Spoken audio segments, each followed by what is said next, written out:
Silas has always had a crap ton of energy. He's just infectious with how much energy he had, yeah.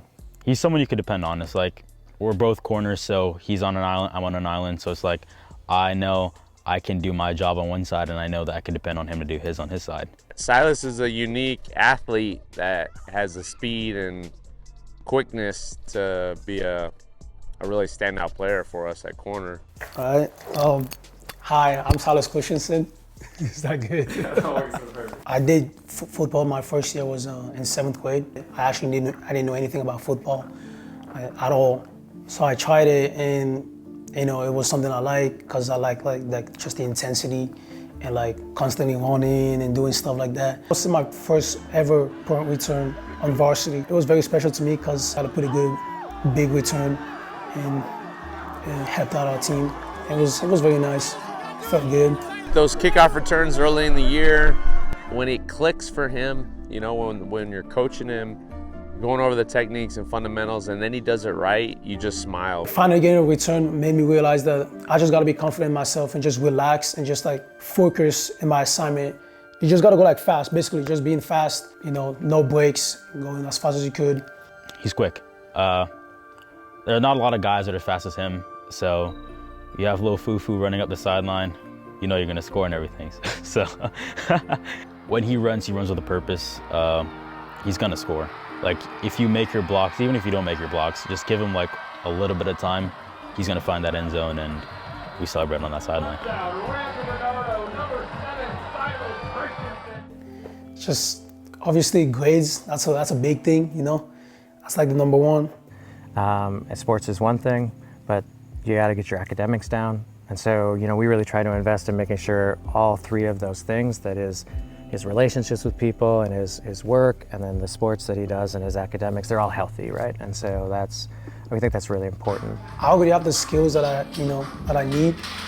It's just, I gotta put in the work and just like to perfect the skills that I have or like the position I'm playing. He has it in him, it's just about being consistent. And so I think there's many times where I sit there and smile and I'm overjoyed when he does what we're coaching him to do. And it's a beautiful thing.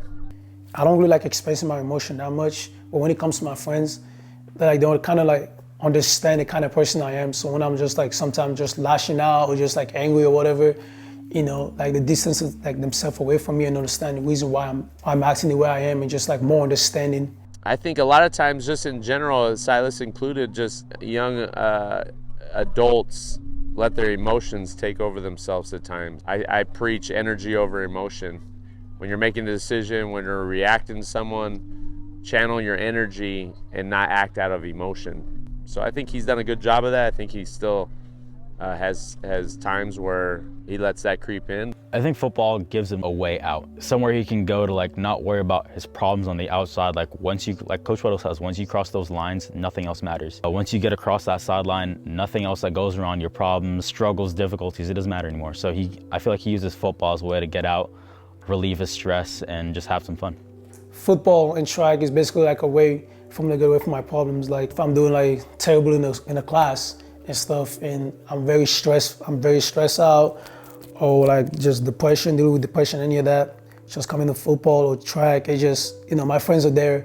You could have a bad day and somehow he finds a way to make your day better. Even though he might not be having the best day, he always, not necessarily a mask, but it's like an alter ego where he kind of puts aside his own problems to kind of focus on someone else's, make their life better. And I kind of think that kind of pushes himself back because he's very focused on making everyone around him great, that he kind of like sets himself aside and doesn't really focus on what he can be. I know like from what he said, how he's lived, that it's kind of had an effect on him. And I think that's kind of what made him want to bring joy to other people's lives, knowing what kind of problems he's had to come through and suffered from. I always like just think about like the opportunity I had. There's a lot of kids out there, that didn't get like what I got, like getting adopted, basically having like a better life, moving from Africa all the way here.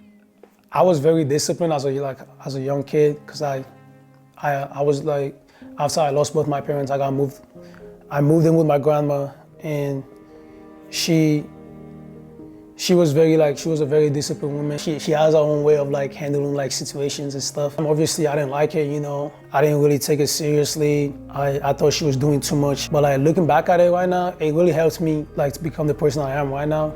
I was an orphan, but I was still living with my grandma. My parents had they went to like a little city where I was living at, like just looking for like kids, like orphans and stuff. There was like a little meeting, they were there, and every kids that were like in the area that didn't have parents went to the meeting.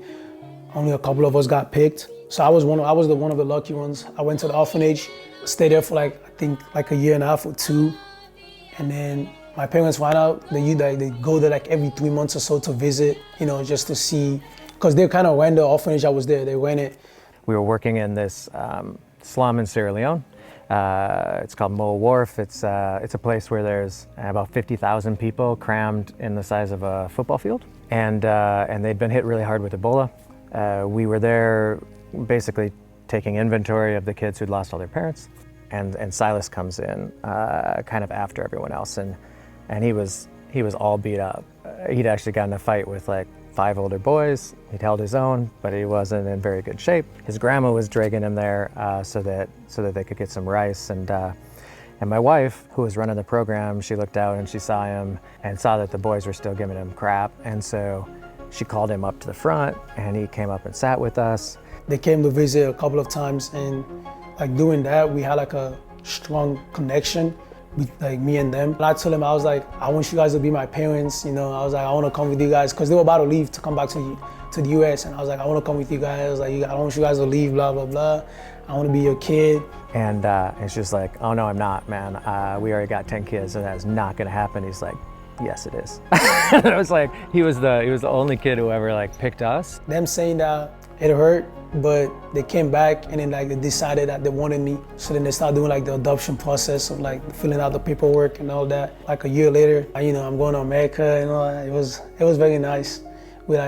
Before leaving, I threw a little party with like my friends, my neighbors and stuff, just saying goodbye, like a goodbye party or something. It was nice. I was very excited and just happy to be in a new family.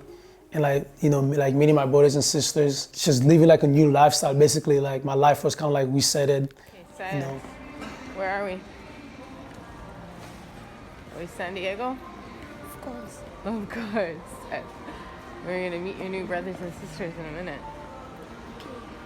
Okay. Adjusting from a world where the authority figure in your life was 25, and now you're here and you're in America.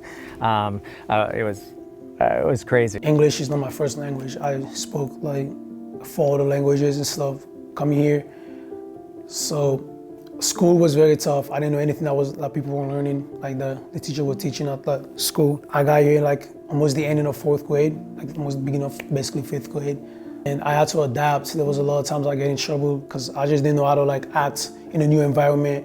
And we were in like the principal's office every week. And they were like, Silas, like you, I get you got the basket, but you can't punch the people on the way. That's not how it works here. I had to find my own way. So I was basically isolating myself from my peers and stuff. You know, always in my own place, doing my own thing. Playing on a team was something he enjoyed there, and it was something he enjoyed here, and those things were really similar. And so while he was having to learn all this other stuff, he didn't have to relearn that. And so that was just this nice transition for him of the same, with 12 kids and 8 of them adopted, and all of them bringing something unique into the family. It's always, you know, interesting around here. But what has been really fun about Silas, I think, is that he is just a really social and gregarious person. So I think with Silas, we've just had the opportunity to just help him entertain and have people over and do things that maybe some of his siblings, that hasn't been the thing that they're most passionate about. I think a lot of people don't really know what he carries. In some ways, he was always a gregarious and warm person. He always was. But sometimes also it's covering up some stuff. And I think there's a lot of times that people respond to Silas like he's just a kid who grew up here, and they don't understand the depth of where some of what he feels is coming from. You know, he's coming from something where, you know, he lost both of his parents in a really short period of time, where he still takes care of his grandma back in Sierra Leone, where he was beat with chains so badly that those scars are still on his back.